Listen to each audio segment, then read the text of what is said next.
C'est quand il est venu que j'ai été délivré. C'est quand il est venu que j'ai été délivré. Sa présence m'a délivré. Sa présence m'a délivré.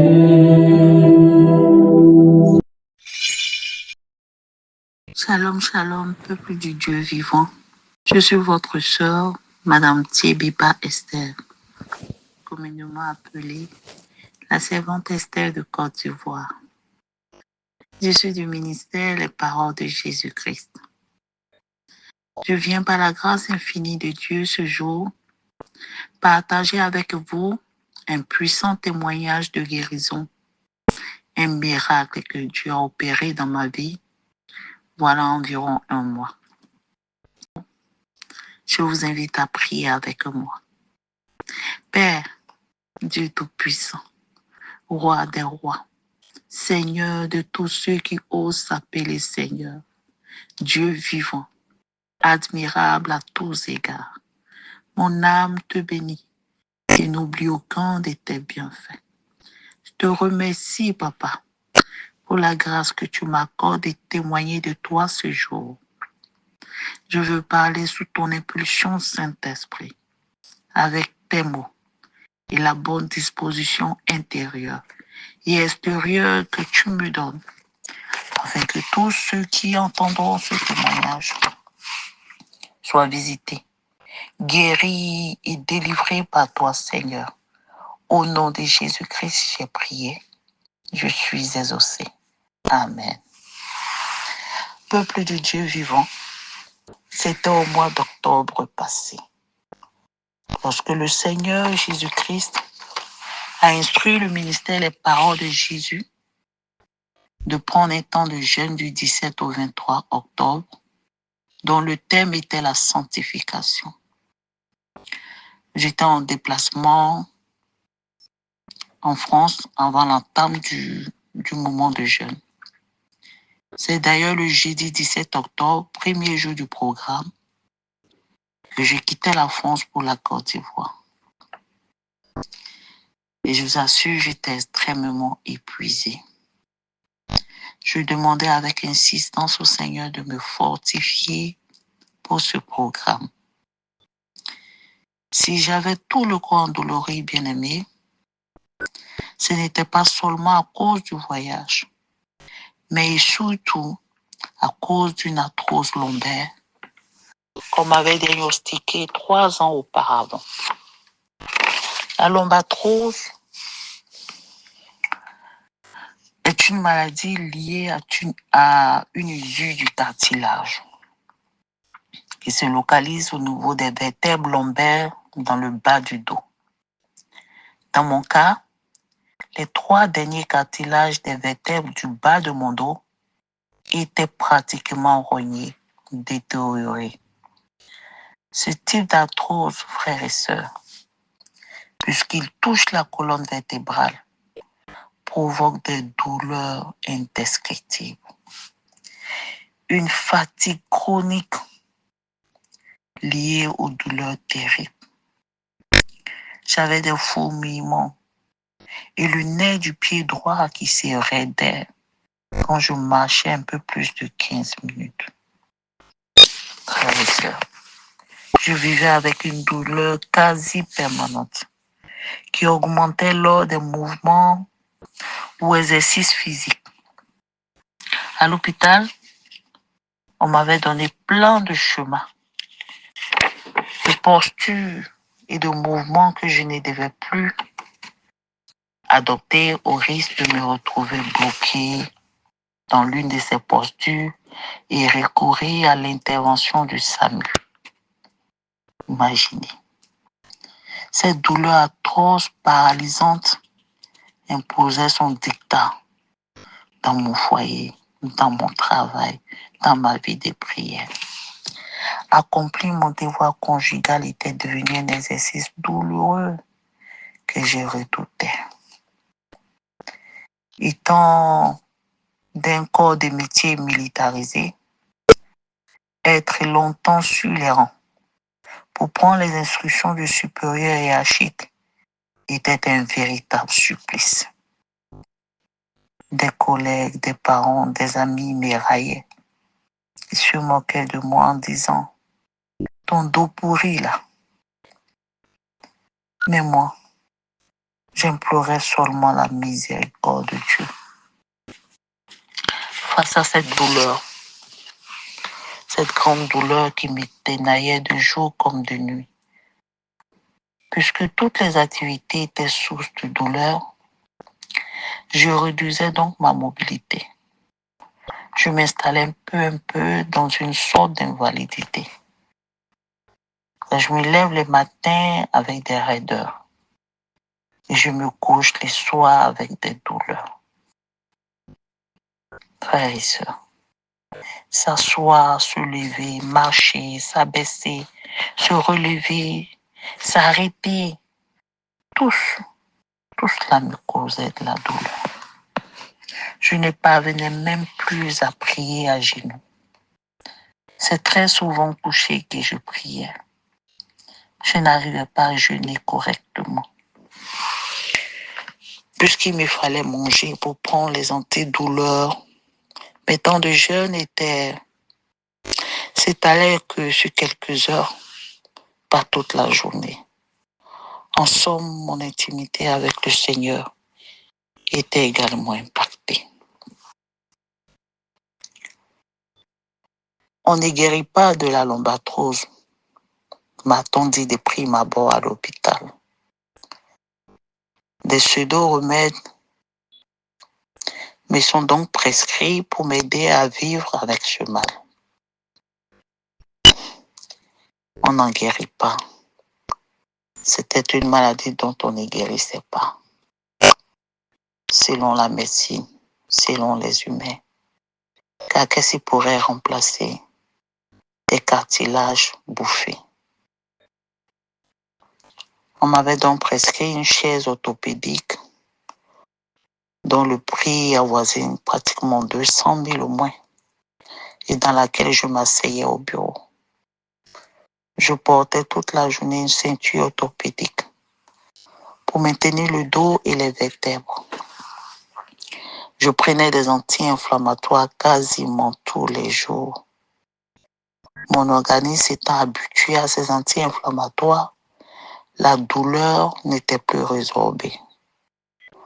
Le médecin, toujours pour m'aider, a décidé de changer d'anti-inflammatoire toutes les 2 semaines, sans oublier les injections qu'il me fallait faire chaque semaine, une fois chaque semaine.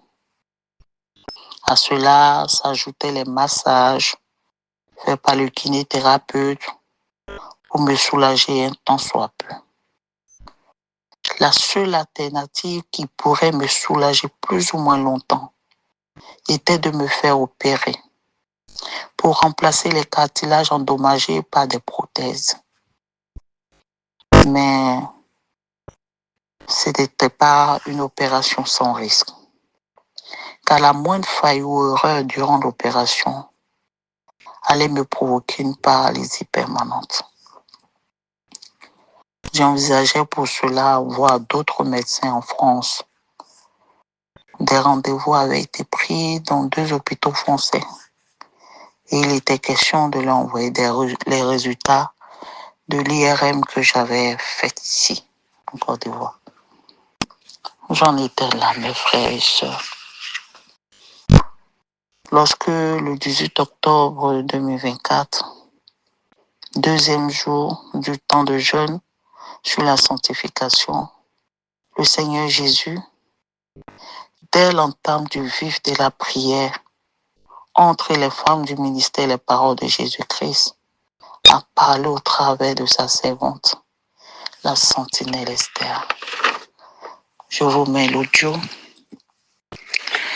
qui a été enregistré par la grâce de Dieu, par la sentinelle elle-même. Mais voilà ce que le Seigneur Jésus-Christ, dans sa grande miséricorde, a dit. Je parle à ma servante Esther. Je suis là. Je suis là. Je suis là. Mes gens sont en train de travailler.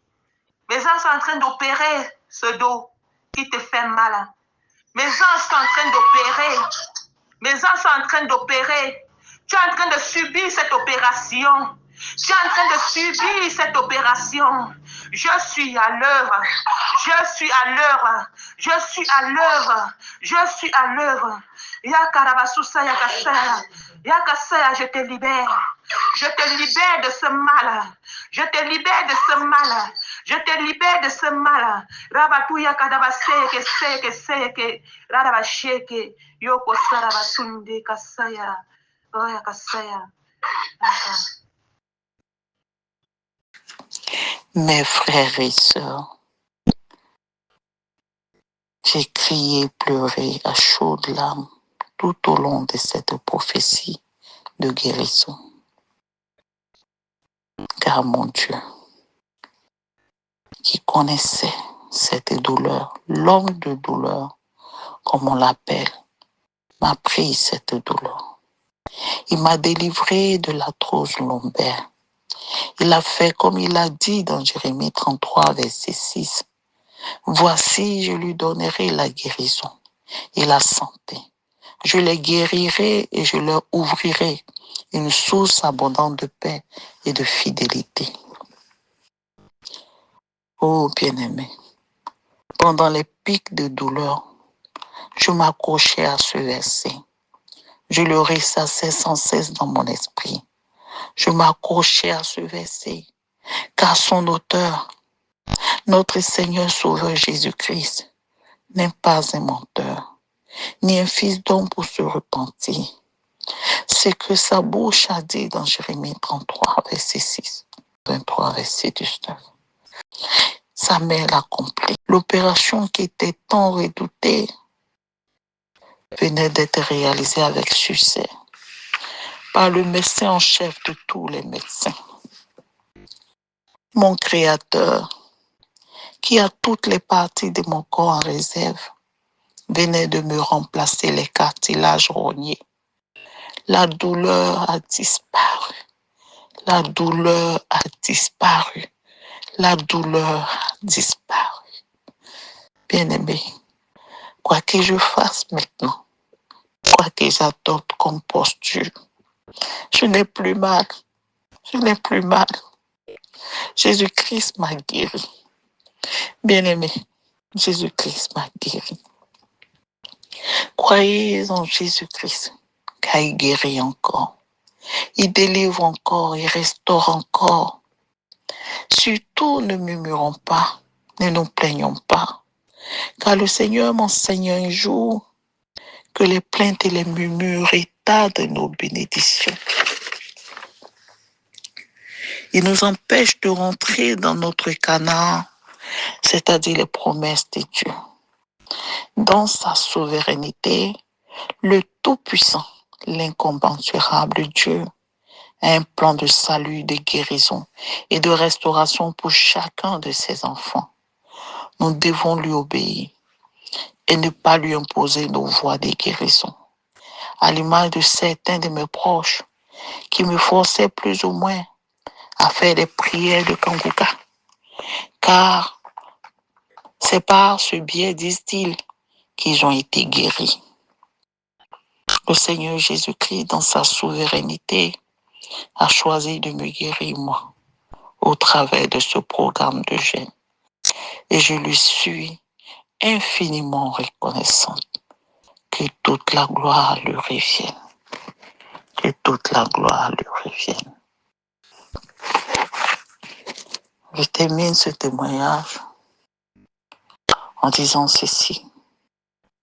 Seigneur, je te dis merci de m'avoir accordé la grâce de témoigner pour ta seule gloire. Accorde, s'il te plaît, Père, la grâce du salut, de la guérison, ainsi que la délivrance à tous ceux qui entendront ce miracle réalisé par toi dans ma vie. Au nom de Jésus-Christ.